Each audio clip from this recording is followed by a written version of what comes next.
The rays of the sun shone through the curtains and illuminated the room. The weather promised to be nice. For the first time in a week, Samantha stretched in bed, opened her eyes and smiled. She turned her head to wake Archie, but her husband was no longer in bed. From the kitchen came the enchanting aroma of morning coffee. Coffee never smelled as good as it did in the morning. Samantha reluctantly got out of bed and went to her husband in the kitchen. Archie was sitting on the sofa reading a book. "Oh, good morning. What are you doing up so early?" "Oh, good morning. I don't know, maybe I slept in, or maybe I'm so anxious I can't sleep anymore." What are you worried about? Everything's gonna be okay." Archie reassured his wife. Samantha had reason to worry. Their son and his fiancée were arriving today. Nick was studying in another city and rarely visited his parents. A couple days ago, he had called to say he was coming this weekend, but not alone, but with a girl. Parents for the first time heard that. As it turns out, the son has a girlfriend. But Nick said it's not just a girlfriend, but a fiancée. They're very serious. It was a surprise for the parents. They had no idea their son would want to get married so young. He's only 21. But they weren't going to stop him and talk him out of it. They themselves got married in their third year at the institute. Nick called and said that he and Ella were on the road and would arrive in town around 5:00 p.m. Samantha booked a table at a restaurant in advance. At first, she wanted to cook, but then she thought about it and decided that it was a momentous occasion and she could afford to go to a restaurant. Their family belonged to the middle-income category. They were not poor, but they were not lavish either. In the last 4 years, some of the money was spent on Nick's university fees. Plus, his parents were saving money to buy an apartment for their son. "The kids will be here at 5:00. Will you meet them?" Samantha turned to her husband. "I've got a 4-hour hair appointment. I might not make it. Of course I will. Don't worry about it. It's not the Queen of England coming to visit." Archie tried to reassure his wife, but Samantha was still worried. She realized that there was nothing supernatural about the arrival of her son's fiancée. But for some reason, the excitement only grew. At about 3:00 p.m., Samantha called the restaurant to confirm the dinner menu. She put the phone down on the table and, looking at herself in the mirror in front of which she was sitting, thought about how quickly life was flying by. Not so long ago, it seemed, Nick was learning to walk, then went to first grade, and now she was waiting for him to visit with his fiancée. And it is quite possible that this girl will really turn out to be his future wife. Then they would have children, her grandchildren. She repeated aloud. "What grandchildren? I'm only 43 years old." Samantha was horrified at the thought. I could still theoretically be a mom, but here I am a gray. She was distracted from these thoughts by the phone ringing. It was Nick again. USC. "Hello. That's not your son. That's the MT. We're taking your son to the hospital right now. The minibus he was riding in had an accident," said a nasty man's voice into the phone. Samantha didn't understand anything. What accident? Who's driving who to where? What is this nonsense? She had talked to Nick an hour ago, and everything was, "Oh, woman, can you hear me?" The nasty voice spoke again. "I'm sorry. What?" "Oh, we're taking your son to hospital 5. Can you make it?" Who are you?" My brain refused to comprehend what was happening. "Where's my Nick?" "I understand you're conditioned, but right now we need to pack up and get to the 5th City Hospital. This kid may need a blood transfusion. Can you hear me, please?" The voice asked. "Yeah, we'll be right there," Samantha said, doom-facedly, and disconnected. She looked at her reflection, and it seemed to her that she had suddenly aged 10 years at least. Her husband came into the room. "Who were you talking to?" Nick called again.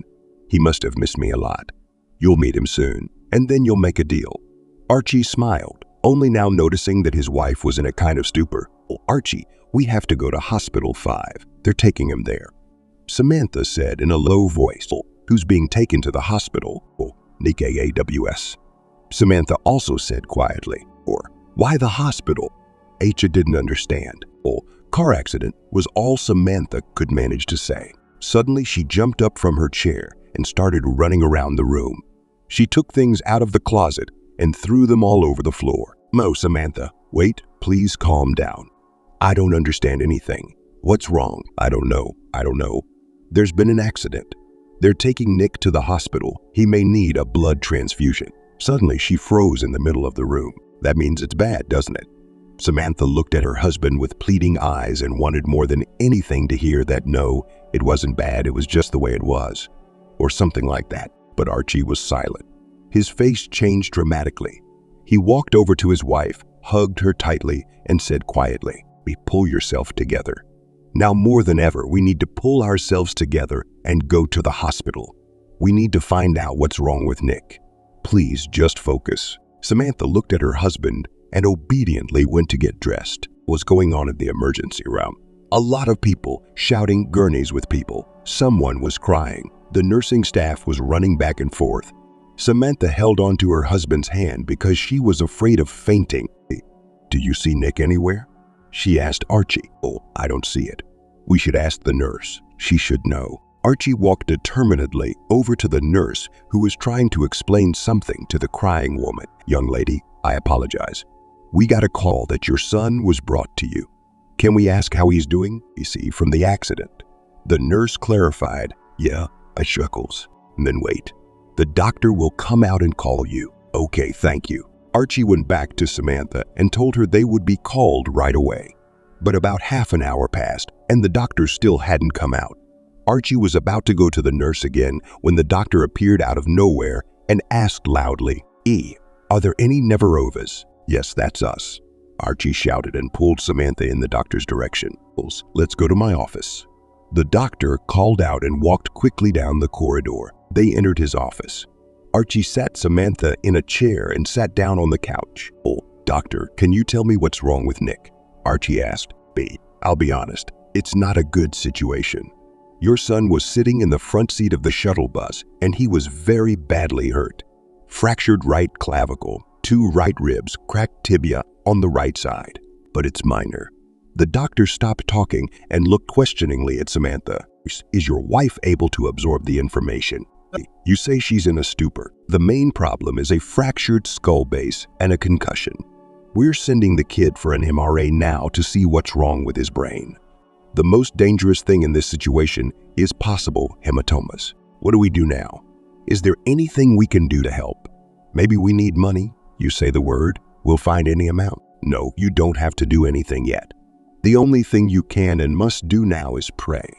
The rest is our business." I got it. We'll wait for news," Archie said quietly, looked at the doctor and added, "Save him, please. We're doing the best we can. Believe me." "And LA?" Samantha suddenly asked. "He had a girl with him, Ella, his fiancée. What about her?" The doctor looked at Archie, then at Samantha. "Oh, I don't know about any LA. I'll have to check with the nurse." Archie pulled Samantha behind him toward the exit of the office. Samantha could barely move her legs. She was painful to look at. A passing nurse offered a shot of sedative. "Oh, do her, please. Maybe she'll at least come to her senses a little." Archie agreed. After the injection, Samantha did regain a little bit of consciousness. "Archie, did the doctor say when there would be any result?" she asked her husband. "They said—" "We need to find out about LA. Yeah, that's right. The girl's probably hurt too, and we should tell her parents." Archie agreed. He approached the nurse to ascertain the girl's condition. "Oh, I'm sorry, but the girl is dead. She's the only one who died in the accident." "I'm sorry," said the nurse and stepped away from Archie. She looked as if she was the one to blame for the girl's death. Archie was completely discouraged. He didn't know how to tell Samantha. She was only just beginning to recover from the shock. He approached the nurse again. "Excuse me, do you know where they took her? She must have had her cell phone with her. We have to tell her parents somehow." "Don't worry, the police will report it." "Yes, of course." Archie turned back to Samantha, who was chatting with another woman. Her husband had been on the bus and had also been hurt, but not as badly. "Oh, did you find out about LA?" Samantha turned to her husband. "Yes." Archie nodded his head. "Oh, how is she?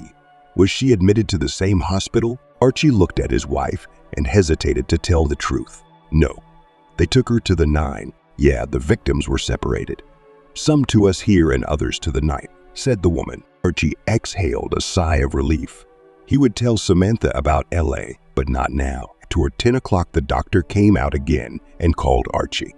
Archie did not like the look of him. He realized that the doctor was not going to tell him anything good now, or I have some bad news. The doctor began. Archie looked at the doctor's name tag to read his middle name. The letters were blurring in front of his eyes, and he couldn't concentrate. Mom, doctor, please tell me what's wrong with my son. The waiting, the not knowing, that's the worst part. Is he alive? Yes, he's alive, but he has a very serious head injury. What do I do? Is there a cure? You see, we can't do anything right now. It's a very unusual situation. Surgery is risky. He may not survive it. The only thing we can do now is to keep him alive and wait. How much? Oh, a couple days at least. Then we'll see how it goes. What are we supposed to do? Go home. They won't let you in anyway. Now try to calm your wife down. She needs to rest. And come back tomorrow around 11:00. There's no point. Okay, I hear you. Thank you. Archie had a hard time convincing Samantha to go home. She absolutely refused to do so. What if he gets worse and we're not around? Look, there's nothing we can do to help him. There are doctors out there. They're monitoring the situation. You need to get some rest. Please don't push it. Let's go home.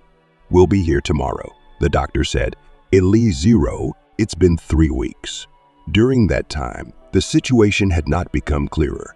Nick was still in a serious condition.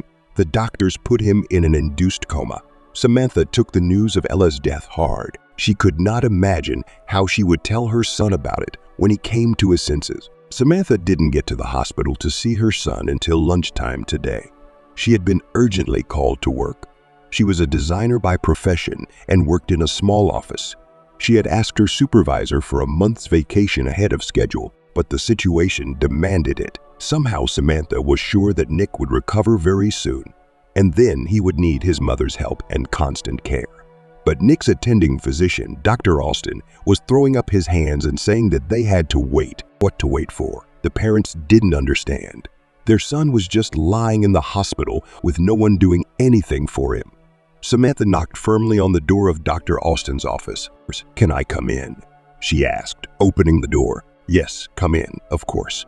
The doctor got up from the table and sat down on the couch, inviting Samantha to sit next to him. "We need to talk to you. Dr. Alston, tell me honestly, what do we do? What are Nick's prospects? We can't just sit back and wait. You have to understand me." I understand, but I can't offer anything at the moment. We are not in Moscow, unfortunately. We are too far from the capital. No one will allow to take your son in such a condition over such a distance. I realize that too. But how long do I have to wait? And more importantly, for what? Does my son have any prospects of getting out of this state soon? Miss Samantha, I can't guarantee or promise you anything. You understand, medicine is an exact science, but it also has a place for unexplained things, miracles if you like. And I believe in this miracle because we can't do anything with medical method. Can I see him? Of course you can. Why do you ask? Samantha left the office and went to her son's room. Nick was lying on the bed in the same position as yesterday and a week ago. Samantha sat down next to him and took his hand. Answers from the past swam before her eyes. How Nick had seen the sea for the first time, how they had gone to the dolphinarium and he had swum with the dolphins, how he had won the swimming competition and had won first place in the region. She wanted to cry so badly, but there were no more tears. During those 3 worst weeks of her life, she had cried everything she could, and at that moment Samantha was overcome with despair. A wild despair that was impossible to cope with. Her hands began to shake, her legs felt woozy, and dark circles appeared before her eyes. She felt like she was going to pass out just a little bit more. Samantha jumped up from the chair and almost fell, but she grabbed the edge of the bed and sat. Something has to be done, sounded in her head. But what? The poor mother didn't know and didn't understand who to turn to and where to run to. After leaving the hospital, Samantha called her husband. Archie, we've got to do something. We can't go on like this. Nick's been lying there for so long, he's not making any progress. The doctors don't know what to do next. Then we have to do something. We're parents. Who needs our son more than us? Samantha, please calm down. I understand your emotions, but what can we do? You tell me. I'm not a doctor and neither are you. I don't have a medical connection. Where am I supposed to go to help Nick? I don't know, I gotta think. But we have to do something. I'm thinking, but I don't have any ideas yet. You're not thinking straight. Samantha couldn't stand it. You don't even go to see him much. You don't care about him. Are you out of your mind? What are you accusing me of right now? Your indifference. It's very convenient to go on with your life as if nothing happened. You don't have to work hard. You don't like to work hard at all, do you? You just go with the flow and that's fine. I'll fight for our son if you don't care. Samantha hung up. Yes, it was probably too harsh and rude, but she was tired of being patient and silent. Archie had always been so soft, so proactive, so indecisive. He was comfortable having everything decided and done for him. He didn't want to have to do it himself. But it was one thing to deal with work and minor household matters, and quite another to deal with her son's life. Samantha felt very hurt. Tears came out of her eyes. She hadn't shed all of them. She sat down on a bench in the hospital park, where the patients who were already allowed to walk were strolling. Suddenly, she heard a familiar voice behind a bush. She listened. No, Dr. Austin. Please allow me to propose this option. Let them try it. It can't be any worse. A woman's voice said, Look, we can't offer this to patients. Don't you understand? And if someone finds out and files a complaint against us, what are we going to do then? Oh, we've got these complaints. It'll give us a chance to save the kid. Well, I feel sorry for Nick, and I feel sorry for his mom. She's got no face. I won't tell anyone what you said I could do. I swear to read. Masha, you're putting me on trial. Do you understand? I don't really believe in alternative medicine. Are you sure this man can help? I'm not sure of anything, but he really does work miracles. I think this is our case for miracles, but I don't know. Dr. Austin began hesitantly, and then Samantha couldn't take it anymore. She ran out from behind the bush and, still crying, fell at the doctor's feet. Oh, please, please, please tell me who can help my son. Who can find him? I'll do anything. Dr. Austin looked sternly at the orderly, as if resenting the fact that one could not discuss such things in the street. But there was no choice. He couldn't help telling his mother what she wanted to hear. No, look, this man is not a magician, and I'm not sure his treatment is effective, although it's not even a treatment. And if he doesn't, you'll blame me for giving you hope, but the result is the same. Nay, I won't. I promise I won't blame you, and we don't lose anything. At least we get to try. Please. All right, so be it. Dr. Austin has given up. There is such a diode. He is called Nicholas, the wonder worker of the XI century, and his name is also Nicholas. This grandfather lives in a neighboring country, but how you get to him and how to persuade him to come here, I have no idea. I don't have his address. I can only tell you the name of the village where he lives. Go ahead. I'll remember, I'll find it. Samantha said. She took someone's business card out of her purse and wrote down the name of the village with an eye pencil. It wasn't hard to remember the country. It was a neighboring country. Traveling there was no problem. There were no borders between the countries. All she had to do was figure out which area she needed to go to. Finding a village with such a miracle healer was nothing. Dr. Austin looked reproachfully at the orderly again and wished Samantha luck. Go and see if it really helps, he said, and went to the hospital building. Do you think he can help us? Samantha turned to the nurse. You know, I know of only one case when it helped, but that was enough for me. My neighbor's daughter is a disabled child, and nobody treats them. They say it's congenital. No chance. So she took her when she was 11 years old. You won't believe it, but he helped her get better. The girl is walking and even running on her own. Isn't that a miracle? How long ago was that? Is he still alive? Alive. That was 2 years ago. And he's not old. It's just that many people habitually call him grandfather. Then I'll go to him for sure. I just need to find out which region to go to. Leave me your phone number. I'm asking my neighbor all the time, and I'll call you back tonight. Oh, thank you so much. I'll wait for your call. Then I'll take a ticket and go tomorrow. It's a deal. May God help you. The nurse crossed Samantha. Samantha left the hospital grounds and walked leisurely toward home. She was craving coffee, the aroma of which wafted down the street from the nearest coffee shop. She resolutely turned there. Once inside, Samantha saw that all the tables were occupied by couples and was upset. Already on the way out of the coffee shop, she noticed a man sitting at a table in the far corner. Well, I won't disturb him too much if I drink my coffee in 10 minutes and move on, Samantha thought, and walked confidently to the table. Excuse me, is this seat taken? May I sit at your table? I'll just be 5 minutes, have a cup of coffee, and then I'll be off. She turned to the man who was scrutinizing some papers. The man turned around and almost dropped the documents from his hands in surprise. Samantha? Samantha stared at the man uncomprehendingly. How does he know me? A question flashed through her. Yes. I'm sorry, do I know you? Samantha asked.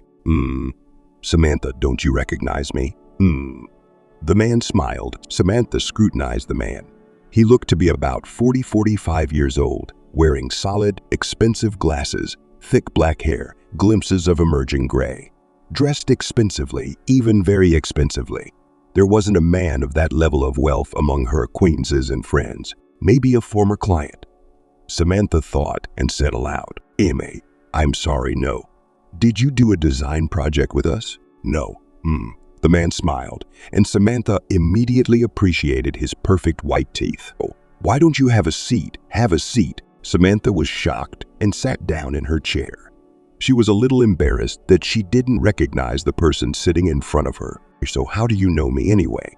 "Oh, we went to the same institute, only I was a year older." "Peter, you don't remember?" "Who?" To say Samantha was surprised is not to say anything. "Oh, I would never have known you really. You've changed incredibly." "Oh, hopefully for the better." Peter smiled. Of course, I'm very happy to see you. How did you end up here?" "I thought you transferred and left." "Yes, I did.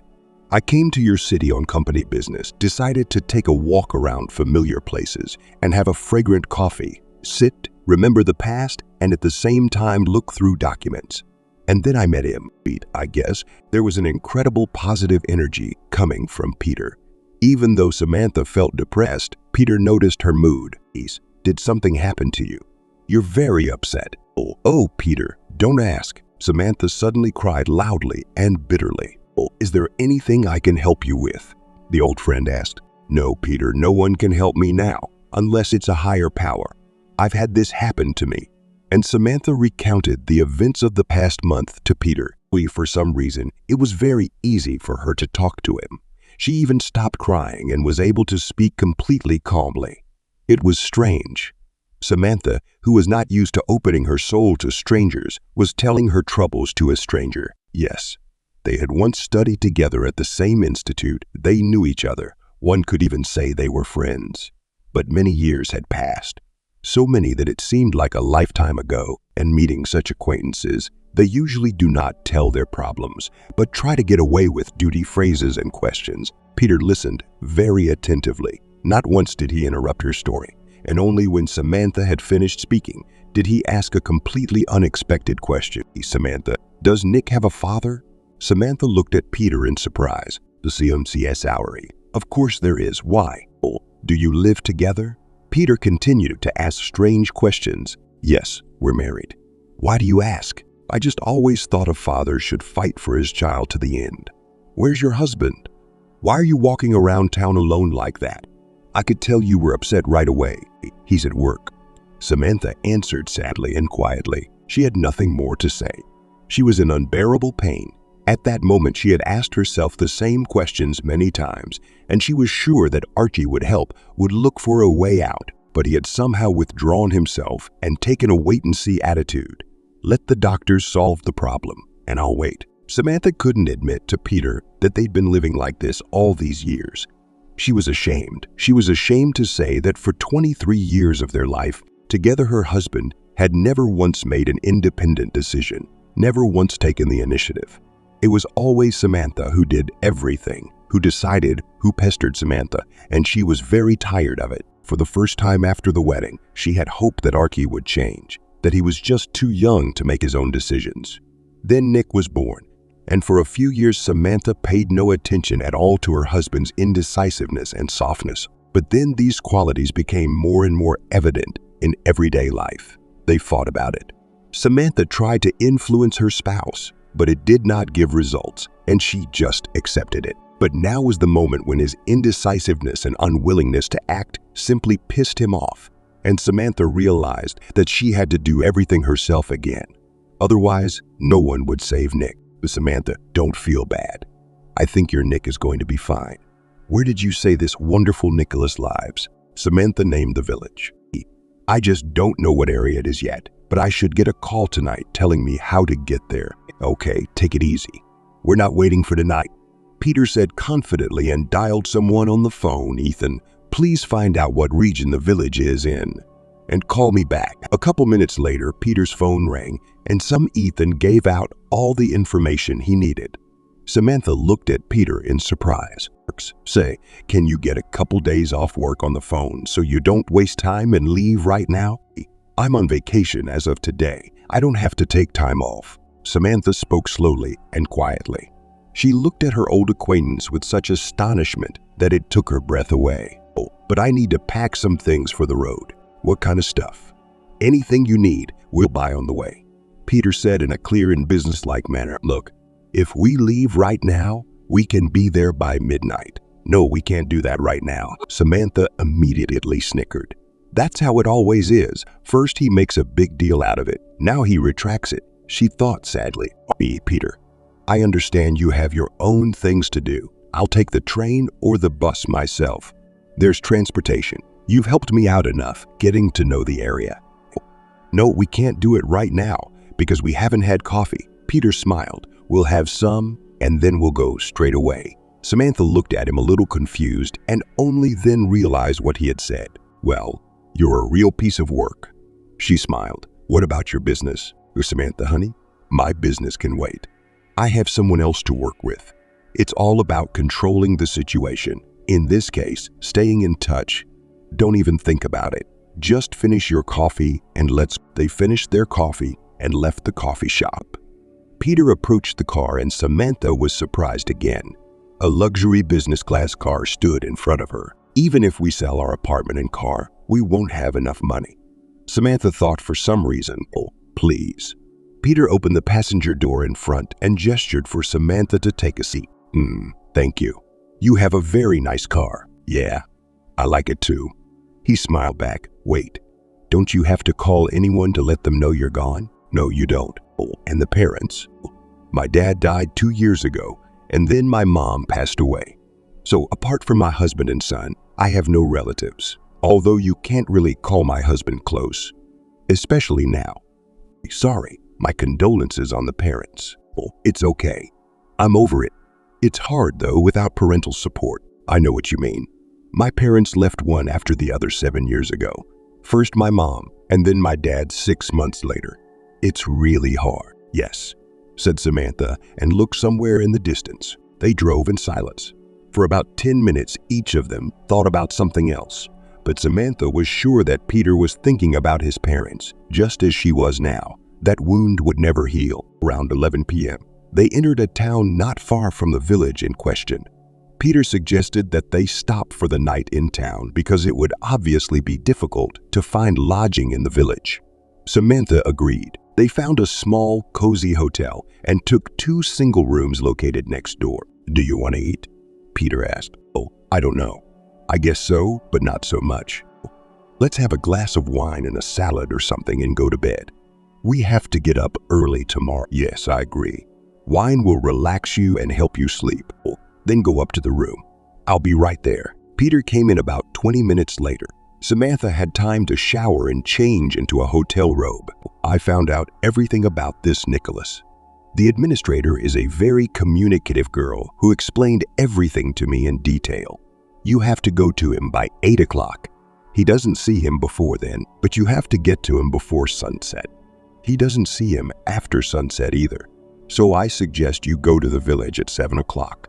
There'll be a queue, not only from all over the country, but also from neighboring countries. And there's no guarantee that we'll get in the first time tomorrow. The receptionist said that some people wait 3-4 days for their turn. Let's hope we're here for a reason, and he can actually help Nick. There was a knock at the door, and a guy of about 19 years old entered the room with a tray in his hands. He placed it neatly on the table, wished me a pleasant appetite and rest, and left. After a small dinner, Peter retired to his room, wishing Samantha a good night. Samantha lay down and looked at her phone. 0:15. It's the first hour of the night and Archie hasn't called once. Does he really not care about me at all? She was about to fall asleep when she heard a messenger message beep. Samantha picked up her phone and read, "Do you have a conscience?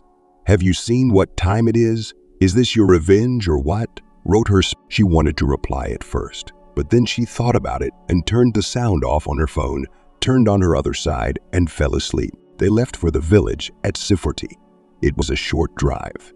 When they entered the village, they immediately realized where the healer lived. There was a huge queue of cars. Some people had been in line since yesterday, and some even since the day before. Samantha was immediately upset. We're definitely not going to see him today. So calm. Firstly, we are without a patient, and secondly, it's not evening yet. We will wait, and maybe we will be lucky and get in. You're an optimist. Samantha smiled, looking at Peter. Oh, it helps me a lot in my life. They parked the car aside and went to find the end of the line. A quick woman who controlled the order in the queue immediately gave them a number, 64. Samantha couldn't believe her eyes. "Peter, you can come back tomorrow. It's unrealistic to accommodate that many people," she said, and walked confidently to the car. "Oh, I wouldn't be in a hurry," Peter insisted. "Let's wait." "Oh, come on. I'll walk around here for a while, ask people what they think about it and why they're here." "All right. I'm going to take a look too." Samantha walked along the standing cars and looked at the people. There were young couples, old people, adults with children, even tiny children. One woman sat in a wheelchair, all alone. It seemed as if she had been brought and left here. "Do you need any help?" Samantha asked, stepping closer. "No, baby, thank you. My daughter's gone. She'll be back soon." "Hey, I'm sorry, can I ask you a question?" "Sure. Ask me what you're interested in." "Is this your first time here?" "Oh, Nicholas?" "No, it's the third time. The first time I went to him." "Really?" Samantha couldn't believe it. More than once she had heard how fraudsters operated, siphoning money from gullible people, putting their acquaintances in a wheelchair, who then miraculously left the healer on their own 2 feet. No, Samantha believed that there were real healers, but she still had her doubts. "You think I'm a plant?" Grandma figured her out right away. "Oh, well, there's just a lot of that going around." Samantha admitted honestly, "Oh, I'm a non-believer like you, and I was until I got to Nicholas. I didn't want to come here at all, as I was not a walker and no one asked me much. My daughter and son-in-law loaded me in the car and brought me here, and I am very grateful to them now. Wasn't there anything your doctors could do?" Samantha continued to investigate. "No, nothing. They said it's hard to go in for surgery like this at my age, that I could die. So we decided not to risk it. Then someone told my daughter about Nicholas, and she decided to give it a try. It couldn't be any worse." "Oh, why you couldn't walk at all?" "Do you walk now?" "I couldn't even sit up, let alone walk." Grandma confessed. "Oh, did he promise you that you'd be able to walk?" Samantha couldn't believe it. Said I could only do it with a walker. But in my case, it is a gift of fate. I can't lie down, and I don't want to be a burden to my children and grandchildren. And my character is such, not lying down. It was very difficult for me. And now there's hope. Why are you here?" "You look healthy," my grandmother asked. "Oh, my son is seriously ill. I want to ask Nicholas for help." How can you ask for help if you don't believe in his abilities?" Granny said reasonably. "Why wouldn't I? I do. It's just that it all seems a little too fantastical." Samantha said honestly, I agree. There's no way to explain it scientifically, but I can confirm that he lifts people up when they're lying down. You have to believe and do what." "I got it. Thank you so much. I have faith." "Get well," Samantha said, and went to find Pete. Peter was standing by the car waiting for Samantha. "Oh, I was about to call you." "Where do you go?" Peter asked excitedly. "Oh, I was talking to a woman." "What happened?" Samantha was scared. "Oh, it's our turn. Let's go quickly." "What do you mean ours?" "We were 64. Samantha was genuinely surprised. "Oh, we were 64. Now we're 7. "Come on, I'll explain later." Peter took Samantha's hand and pulled her firmly toward the wicket. Just at that moment, a woman and a girl of about 7 came out of the healer's house. The woman's cheeks were red with excitement, and there were tears in her eyes. Samantha was frightened. "It's bad, isn't it?" she asked tactlessly. No. On the contrary, I thought Chelsea didn't stand a chance.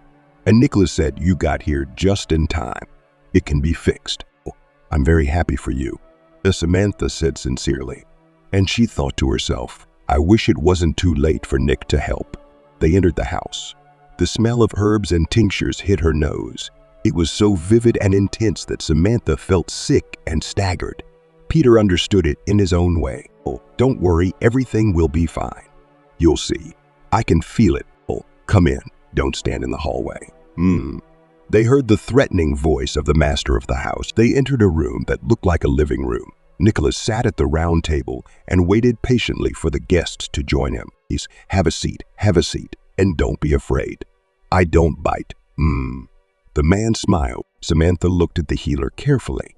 He looked about 50 years old, at most. His beautiful brown hair was a little long for a man's hairstyle, but it didn't spoil the witch doctor's appearance. Large brown eyes stared intently at Samantha. There were fine lines around the eyes. Apparently, Nicholas smiled often and was a positive person. He was wearing a linen shirt, signed with a dark brown wide cloth belt. He looked like a character from books about the past life of the 19th century. Samantha turned her attention to his hands resting on the table. The hands were well-groomed, like an artist's, and somehow too young. She would have kept looking at this unusual man, but he interrupted her observations. "Oh, why didn't you come with your husband?" Nicholas asked bluntly, which surprised Samantha very much. Later, remembering the first meeting with Nicholas, she would never be able to understand why she had decided to test him. But at that moment, she decided to test him, or rather to test him. "Oh, why not my husband?" "He's my husband," Samantha lied calmly, looking straight into Nicholas's eyes. "You don't believe me and think I'm just another charlatan."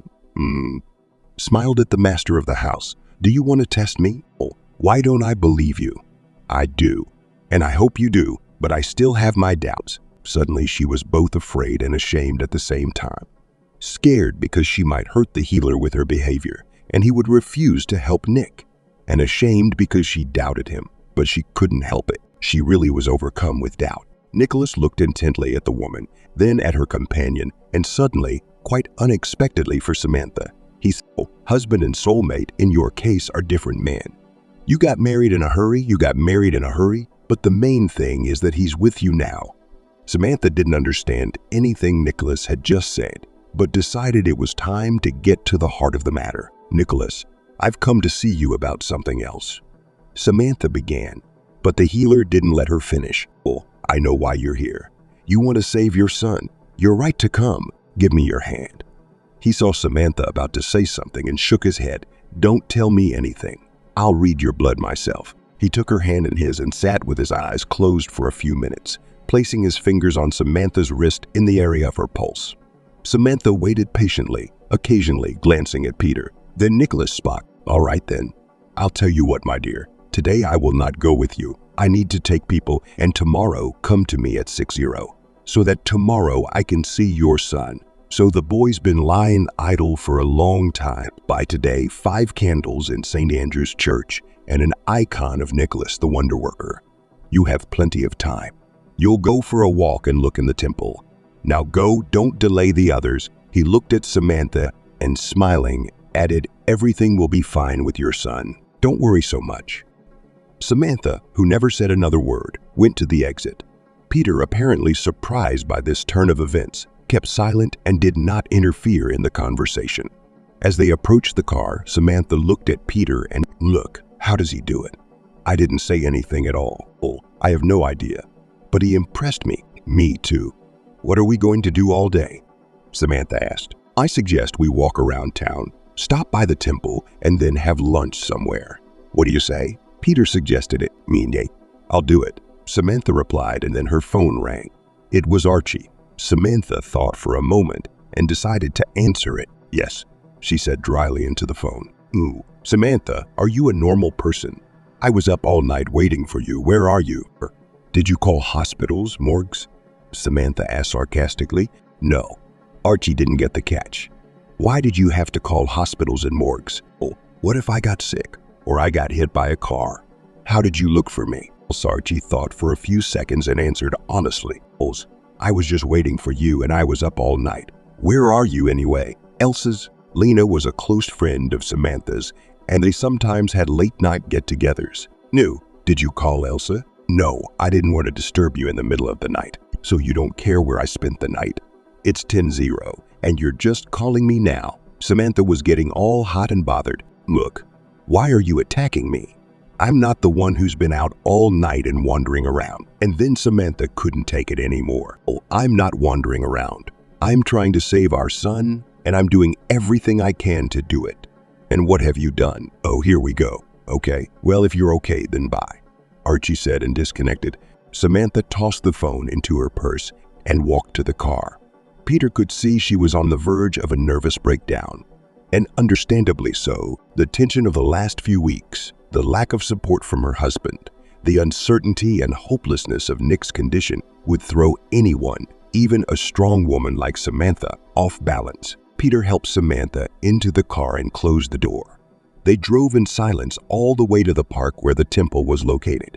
Samantha was replaying her married life with Archie in her head. Peter kept delicately silent, realizing that this was not the best time to getting out of the car near the park.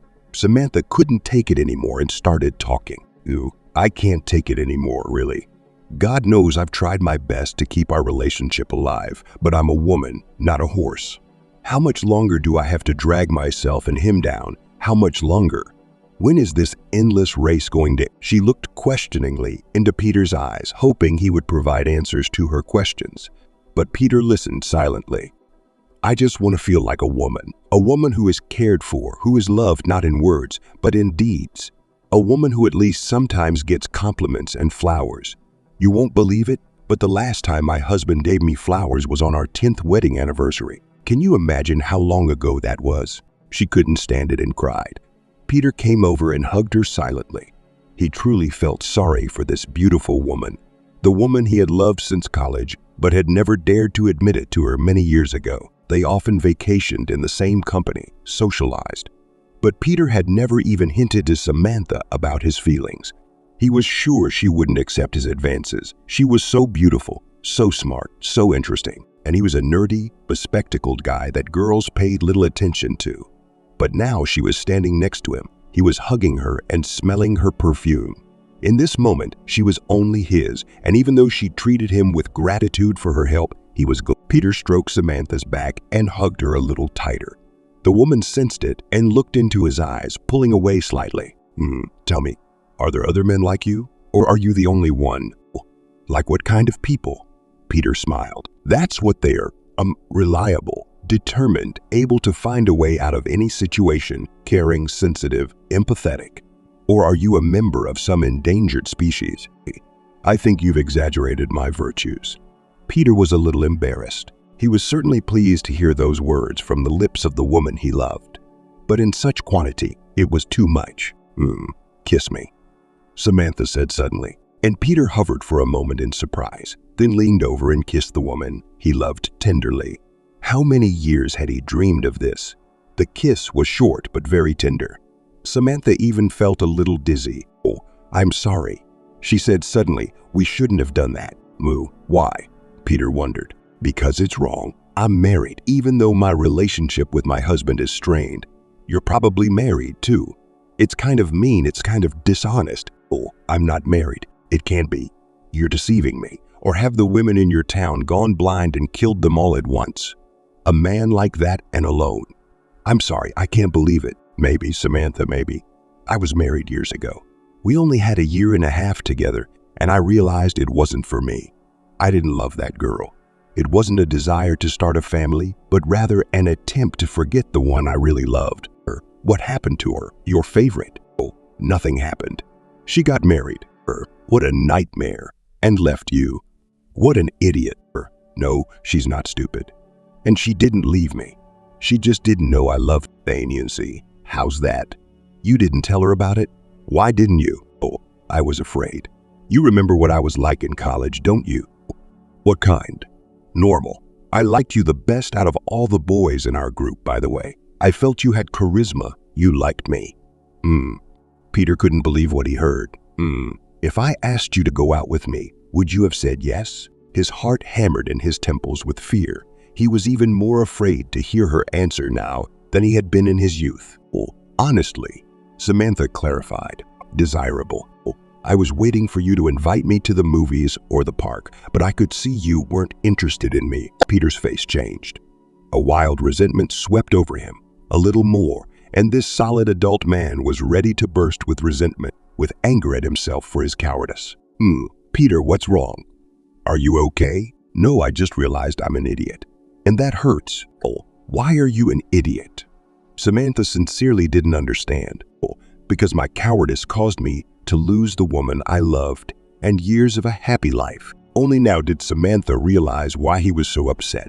Turns out he liked her too. He just hadn't dared to tell her. She clung tightly to his chest.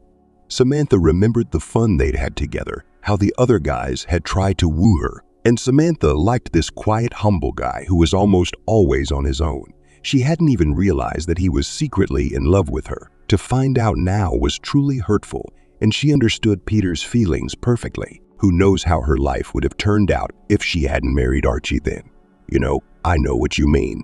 I feel bad about the way things turned out, but there's nothing you can do about it. It's what it's supposed to be. I guess. I always knew that we would meet again. Despite the distance, I was sure that someday we would meet in your city or mine. I came to your town for the first time in so many years and met you right away. It's fate, Samantha. Samantha didn't answer anything. She only smiled sadly. Let's go to the temple. People are already looking at us.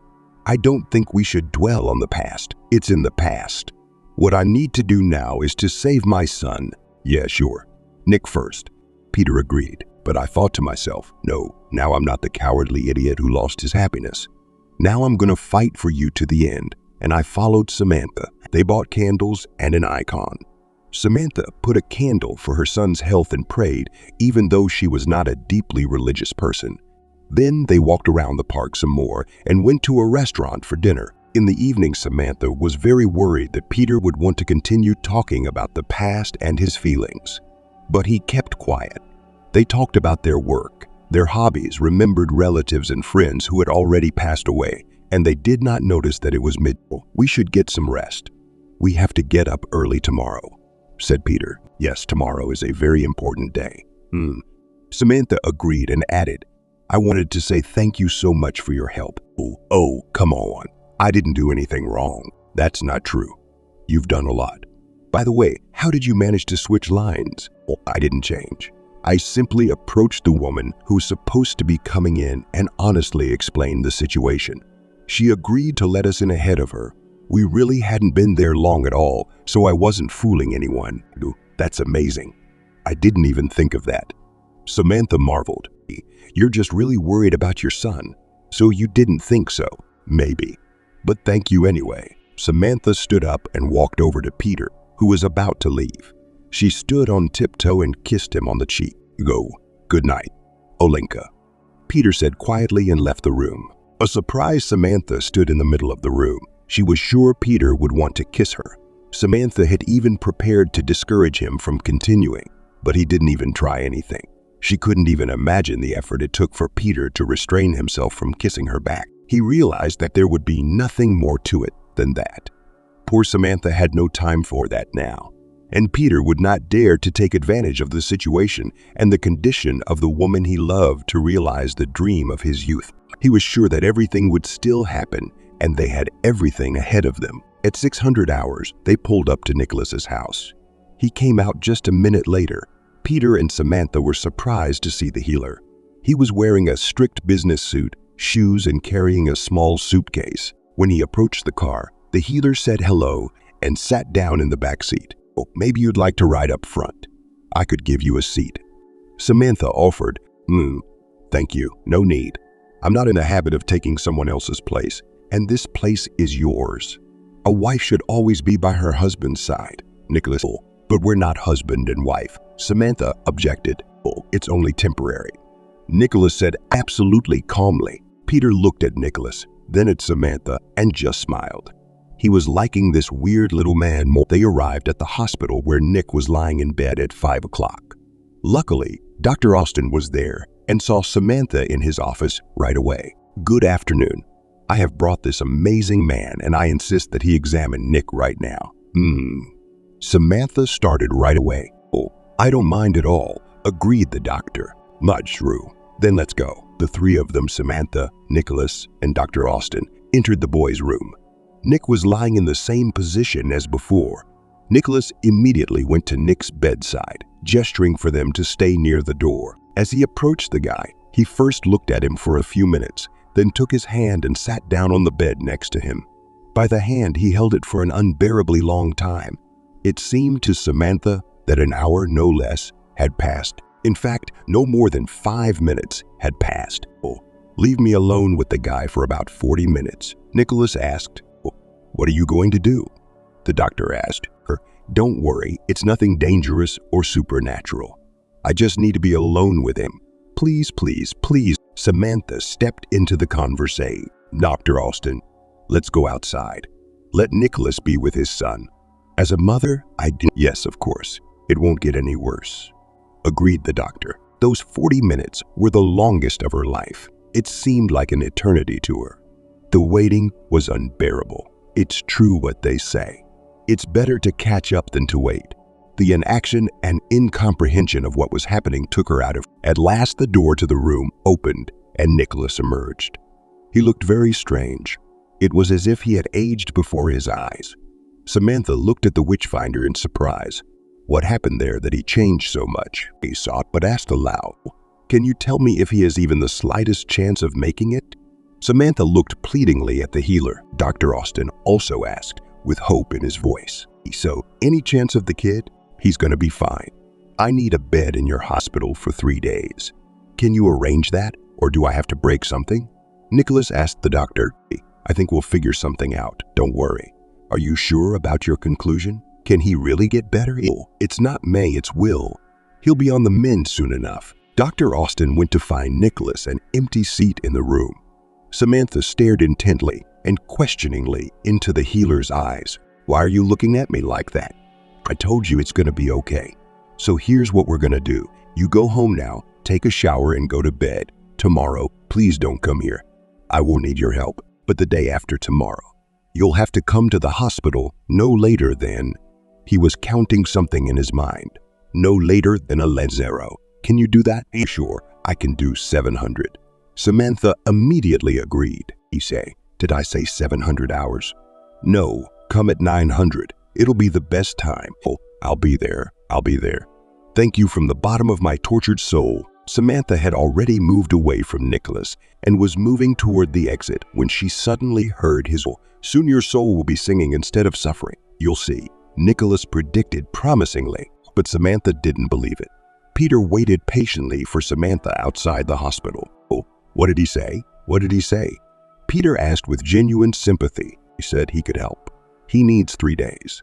He told me not to come to the hospital tomorrow, but to come the day after tomorrow at 9:00. Ori, God, how are you going to survive the day and a half?" Peter sympathized. "Honestly, I have no idea. Are you going to go home already? Or maybe you'll stay at a hotel and go tomorrow morning?" Samantha asked. "You mean I'll go tomorrow morning and leave you alone like this? Who do you think I am? Oh, but you've wasted so much time on me. I'm embarrassed." Samantha admitted honestly, or right now, it was offensive. Peter pretended to be offended. "Oh, I'm sorry, I didn't mean to offend you, but I'm really uncomfortable." Samantha looked somewhere off to the side. "Oh, can I stay at your hotel tonight? I don't want to go home." "Of course you can. Why do you ask? I'm just really hungry." "Let's hurry up," Peter smiled. They got into the car and drove to the hotel. A nice hotel was only 10 minutes away from the hospital. Peter rented 2 rooms next door and ordered room service for dinner. "Oh, I think we can have dinner in the room.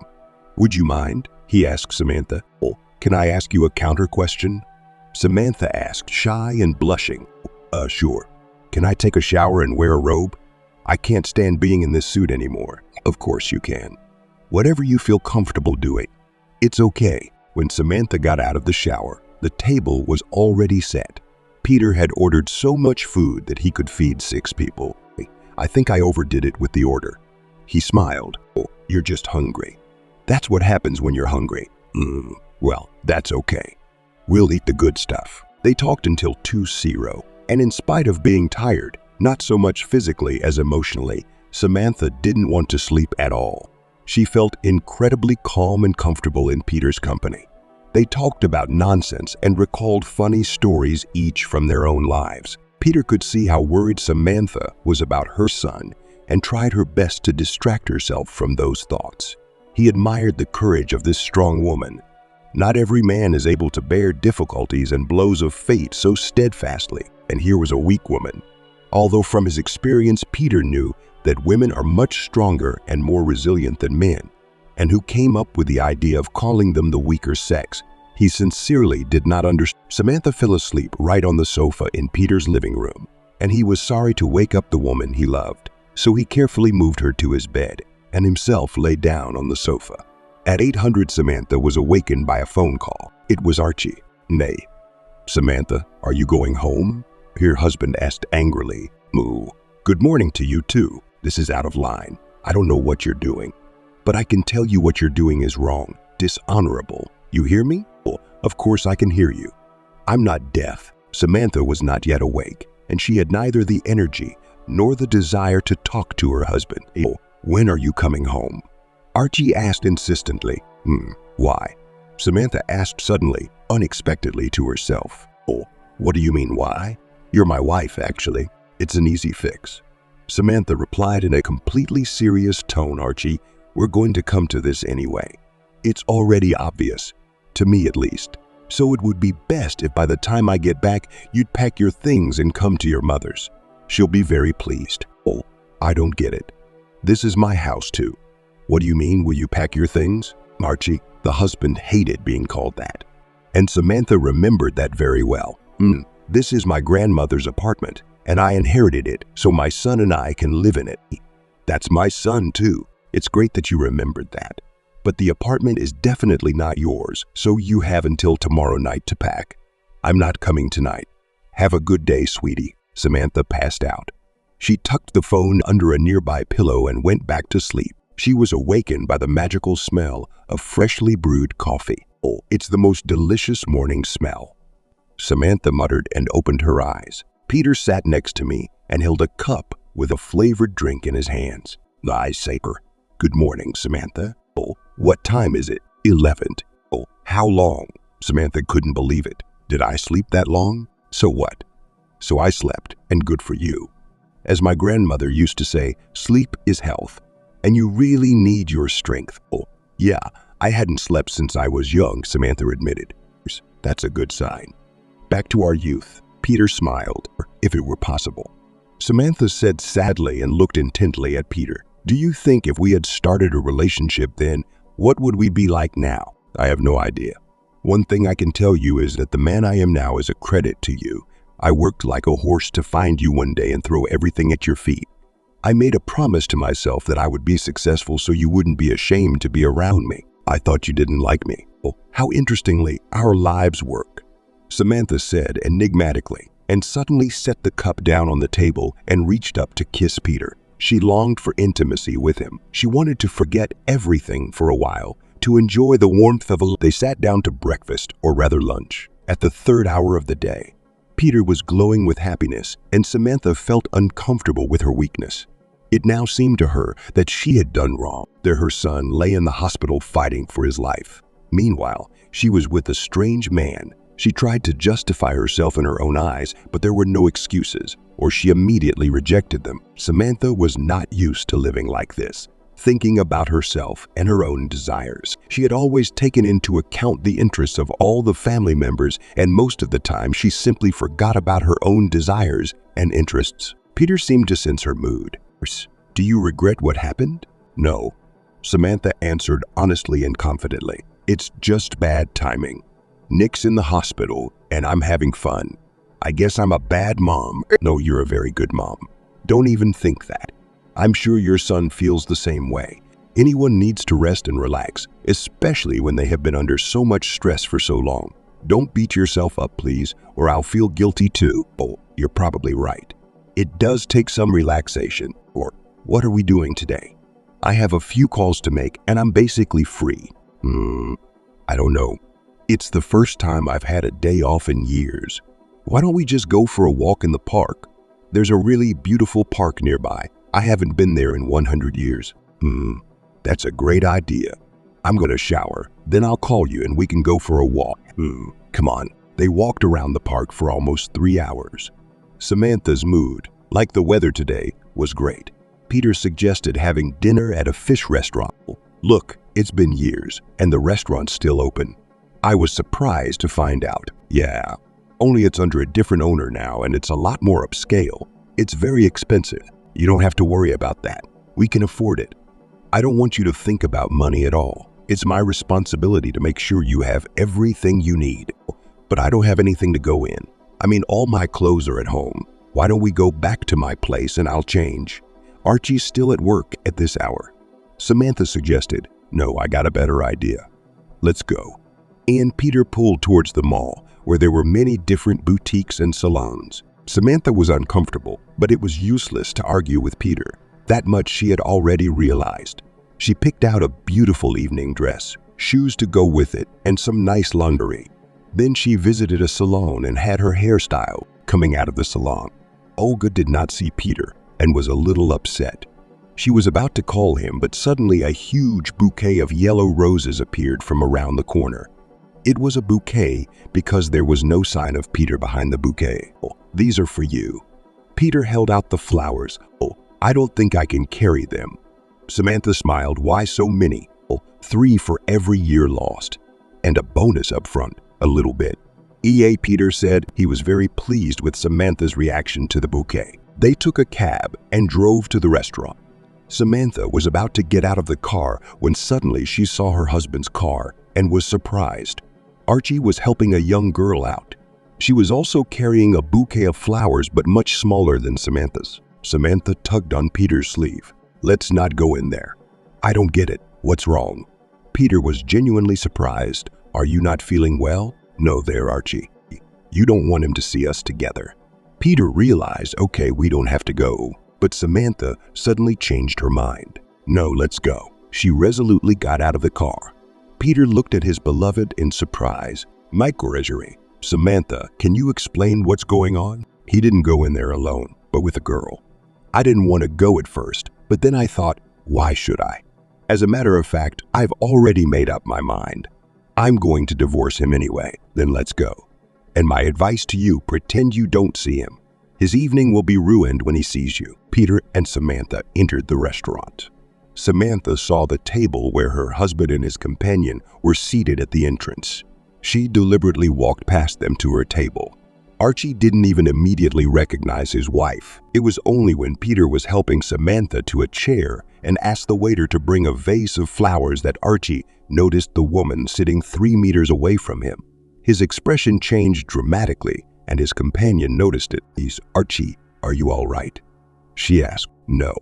Archie said, confused. See the woman in the blue dress at that table? Oh, I see it. A very beautiful, spectacular woman and a man to match. A beautiful couple. Yes, very much so. Except for one thing. That woman is my wife. Archie's companion looked at Samantha, then at Archie, then back at Samantha. And then she suddenly said, is that your wife? Are you kidding me? You two are as incompatible as fire and water. I'm sorry, but she's a queen and she needs a king. Like the one she's got with her right now. Nice. That's a good point. What am I then? Court page? Oh, I'm sorry, but you're really not right for her. I can't even picture you two together. Samantha and Peter were chatting sweetly at their table. Archie wanted to approach them several times, but something stopped him. Finally, after an hour, he and his companion left. After dinner, Samantha and Peter drove to the hotel. Samantha felt like she was dreaming. She was dreaming a beautiful fairy tale dream. What was happening today bore little resemblance to her past life, and there was no way she could believe that everything was really happening. Samantha stayed in Peter's room until morning. It was the most vivid night she had had in over 20 years. Samantha was insanely happy. In the morning, they drove to the hospital to see Nick at 900 sharp. just like Nicholas said. Dr. Austin met them at the entrance to the ward, and upon seeing him, Samantha was afraid that something had happened in the meantime and immediately scolded herself mentally for allowing herself to relax. What happened? She rushed to the doctor. Calm down. Samantha, it's okay. It's better. Nick came to his senses. How did you come to your senses? In these 2 partial days. Samantha couldn't believe what she was hearing. Can I see my son? Does he understand where he is and what happened? Calm down. He's fine, especially under the circumstances. And of course you can see him. He's waiting for you. Samantha didn't enter, but flew into Nick's room. Nick was sitting on the bed, with Nicholas sitting in the chair next to him. Son. Nick, honey. She started kissing and hugging him, not believing her own eyes. How are you? Can you talk? Mom, don't worry. Nick said calmly, I'm fine. Tears of happiness flowed down Samantha's cheeks. She wanted to kiss Nicholas, but she realized that it would not be very decent. She fell to her knees in front of him and began to thank him. Nicholas, who had not expected such a turn, lifted Samantha off the floor and put her in a chair. Samantha, stop it. What are you really doing? You're embarrassing me? I don't know how to thank you. You saved my son. Tell me, how much do I owe you? I forgot to ask you the amount. Listen to me. You need to calm down a little bit. I'm going to go outside and leave you alone with Nick. He has something important to tell you, and then we'll talk. Yeah, sure. Son, what do you have to tell me? Something bad, huh? Mommy, come on. I told you it's all right. Look, don't worry. Don't be scared. When I was in a coma, Ella came to see me. He saw that my mother was about to say something, but he didn't let her say anything and continued. Yes, I know she died. Don't interrupt. She asked that when you had a daughter, you name her Elizabeth. In memory of Ella, her passport is Ella, but she was baptized as Elizabeth. Do you understand? Samantha didn't understand anything at all. She even thought for a moment that Nick was having trouble perceiving what was going on and was confused. Nick, son, do you have a headache? No, Mommy, I don't have a headache. Promise me you'll name your sister Elizabeth. Please do. It's important for her and for me. But I'm not going to have a baby. I'm 43, if you remember. If you don't, you will. Nick said calmly. I don't get it. I also know that you and Dad are getting a divorce. Just so you don't worry. I'm okay with it. I'm with you. Samantha looked at Nick in surprise. He loved his father and was almost always at his side. What had happened? Why such a change all of a sudden? What had to do with it, and what had contributed to it? Samantha thought she was dreaming. Nick, what about Dad? You always said you'd never forgive us if we got divorced. Mom, that was when I was a kid. I've grown up and I see things differently now. I know that Dad never came to my room while I was in a coma. I know everything he did and said. I know what you did. I saw and heard everything. Mommy, I'm begging you, please be happy in a real womanly way. I'm not going to stop talking to my father.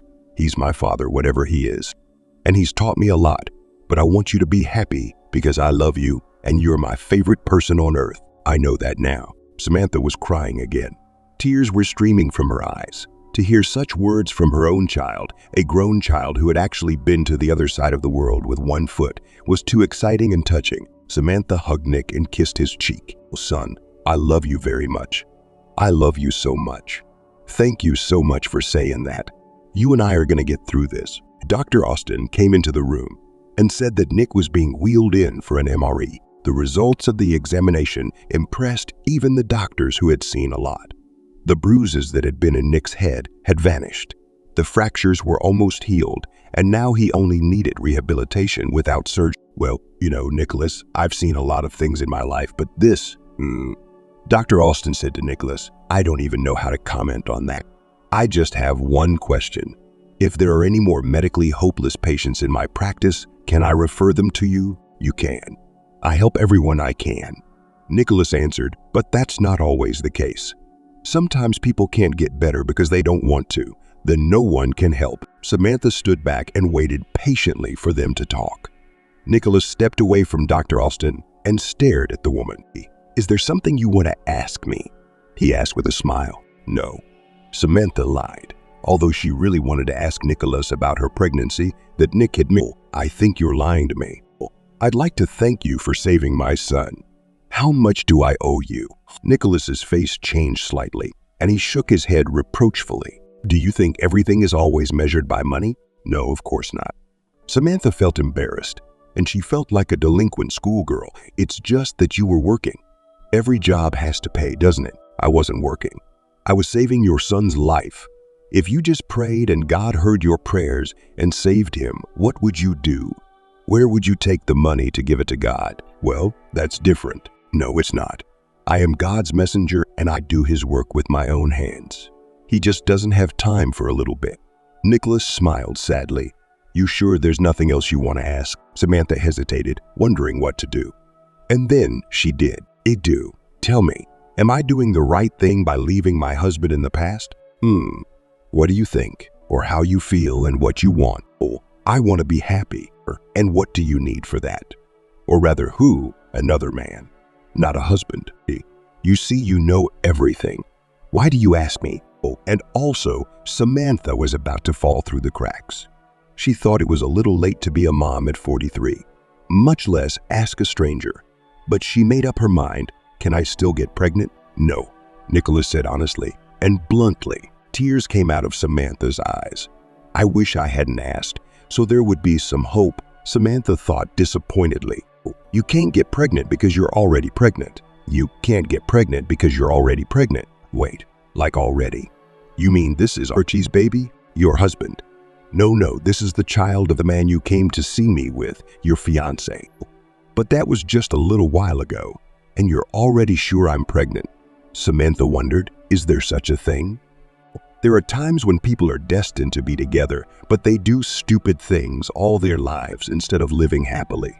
In such a case, fate uses the slightest chance to unite such people. It's unbelievable. All Samantha could say was, thank you so much. We'll take you back home. No need. Take me to the train station, please. I've got another way to go now that I'm in Russia, and take care of yourself and your family. That's the most important thing in life. Peter drove Nicholas to the train station and returned to the hospital. Samantha talked to Dr. Austin and was surprised to hear that Nick could be discharged home early next week, but he would need to follow a regimen, an exercise regimen for a speedy recovery. Samantha walked into her son's room. Nick was sitting near the window and staring at nothing. Son, what's wrong? The mother was scared. It's okay, Mommy. It's okay. I'm sitting here thinking, how does it happen in life? Dying, almost dying, and then resurrected. If it wasn't for you. Where did you even find this Nicholas? Samantha explained how she found out about him and where she traveled to bring him to the hospital. Yeah, you know how to surprise a mom. Nick, I'm gonna go now. I'll come back tomorrow morning, okay? I really need to talk to someone. With Peter. Did I tell you his name? No, but I know. Go ahead, I'll sleep. I'm very sleepy. Nick kissed his mom goodbye and went to bed. Samantha ran to Peter. She wondered how to break the news to him and whether to break it now. Maybe she should make sure first. But what if Nicholas was wrong? Peter was standing by the car talking on the phone. Ethan, this has to be done now.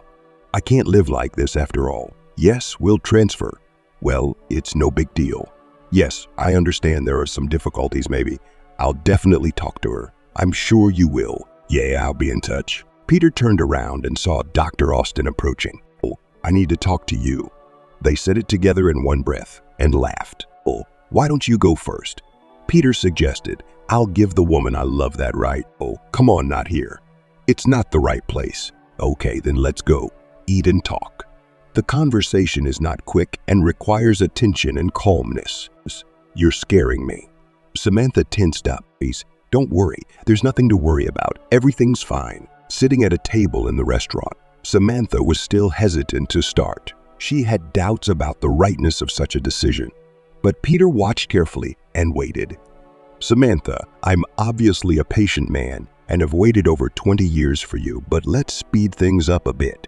What were you going to say? Samantha could think of nothing better to do than to recount today's conversation with Nicholas. Peter looked at Samantha and didn't understand what she was saying. Oh, you're telling me I'm having a baby?